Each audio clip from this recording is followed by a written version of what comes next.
Hello, this is Chris Ferrara, and this is Fatima Perspectives, a series of commentaries on the state of the Church in light of the message of Fatima. In the last episode of our series, I talked about the top story in the Church today, so to speak, the environmental encyclical, what some are calling the recyclical, Laudato Si. This has caused a major impact on world opinion and a lot of consternation among Catholics on all sides of the question. The more conservative Catholics, traditionalist Catholics, liberal Catholics. It seems, however, that among the liberals we have unanimous praise for the encyclical. And why is this? Well, it appeals to liberals because it downplays the life issues. Contraception is not even mentioned.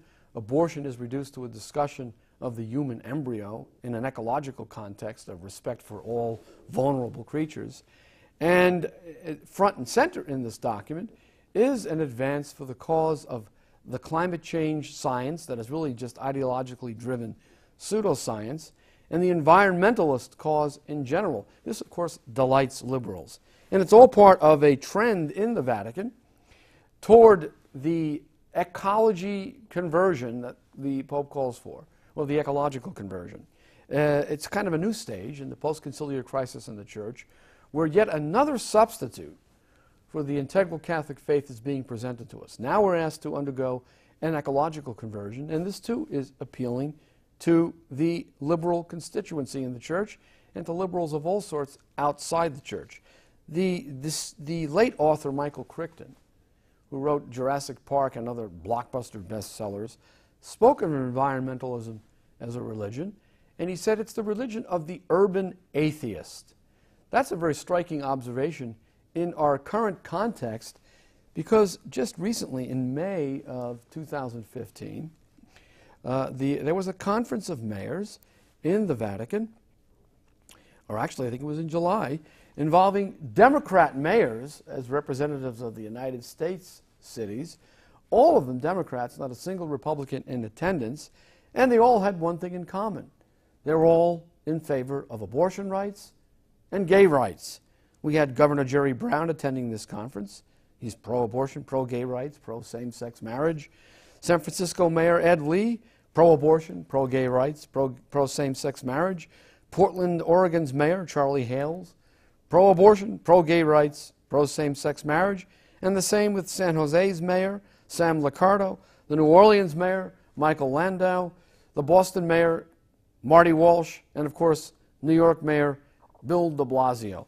They all met in the Vatican in July for a conference on sustainable development and human trafficking. Human trafficking is the politically correct substitute for the pro-life cause.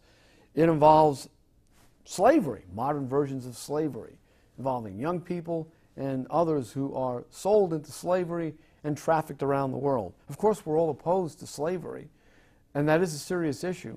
But it seems to be the only issue that the Vatican has in common with these pro-abortion, pro-gay rights, pro-same-sex marriage mayors. You can't touch the abortion issue, so you compromise and talk about the politically correct human trafficking issue and sustainable development.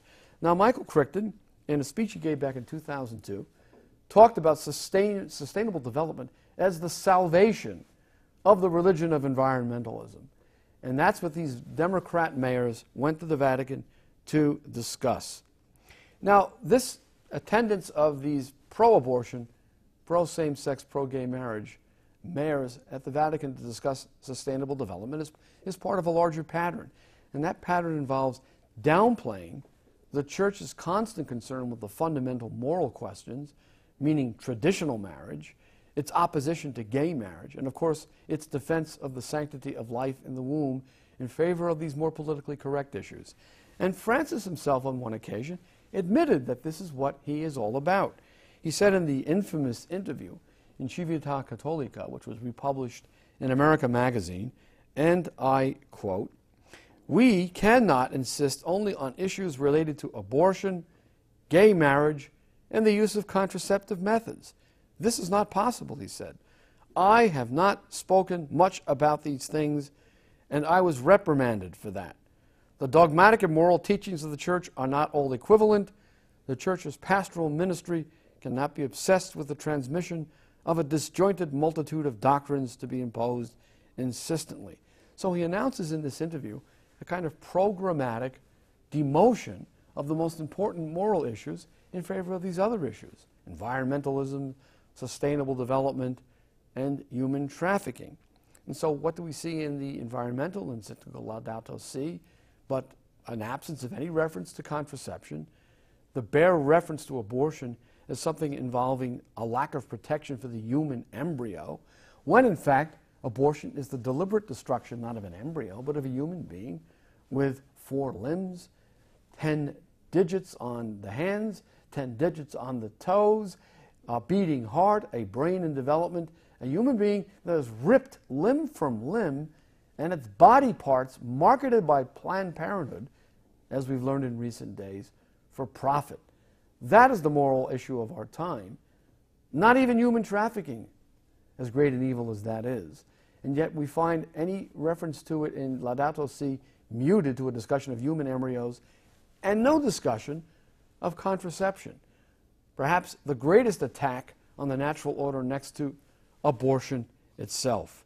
And this is a fundamental problem that we are confronting when we see the invasion of the church now by this new stage in the post-conciliar crisis, the ascendancy of environmentalism in the Catholic Church. And so at this meeting of the Looney left mayors at the Vatican in July, we see what really matters, it seems, to the Vatican these days: the signing of a joint declaration about climate change and how the climate change summit in Paris could be, and I quote, the last effective opportunity to negotiate arrangements that keep human-induced warming below 2 degrees centigrade. This is what the Vatican is preoccupied with now, keeping global warming below 2 degrees centigrade. And at this time in human history, our entire civilization is descending into what St. John Paul II called silent apostasy. Hundreds of millions of human beings have been slaughtered in the womb, innocent life taken on a scale never before seen in the history of the world. The traditional family is under attack.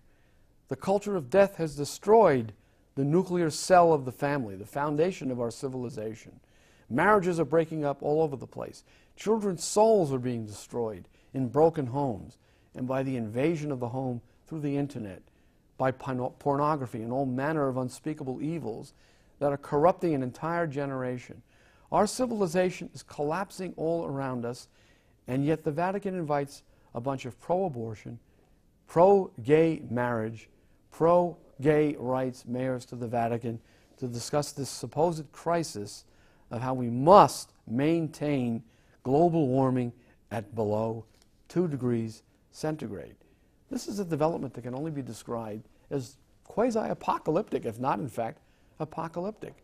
We have seen a complete demissionization of the Catholic Church over the past 50 years, now reaching its final stage in this mania for environmentalism, in which the Vatican allies itself with forces of the culture of death who are using the environmentalism cult to advance their agenda. This has to figure in the crisis of the Church that must be predicted in the integral Third Secret of Fatima. For Fatima Perspectives, this is Chris Ferrara.